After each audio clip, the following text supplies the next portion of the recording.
Hello নিয়াস, চলো তোমাদের আজকে একটা ম্যাথের ট্রিক শেখাই। Square root of 995 into 997 plus 1 কত হবে? ভাবছো এত অঙ্ক কি মুখোমুখি করা যায়? চলো দেখি। দেখো, the square root of 3 into 5 plus 1 কত হবে? 4। 4 ইন্টু 6 প্লাস 1 কত হবে? 5। দেখো কি হচ্ছে, 3 4 5, তার মানে কত হবে? 4। 4টা হবে আনসার। এখানে দেখো 4 5 6, মানে কত হচ্ছে? 5। 5টা আনসার।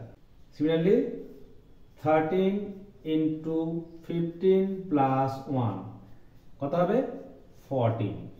মাঝে 14। তা তোমরা বলো এটা কত হবে? তোমাদের হোমওয়ার্ক রইল, এ হবে না বি হবে না সি হবে না ডি হবে, আমাকে কমেন্ট করে জানাবে। Okay, thanks for watching my video.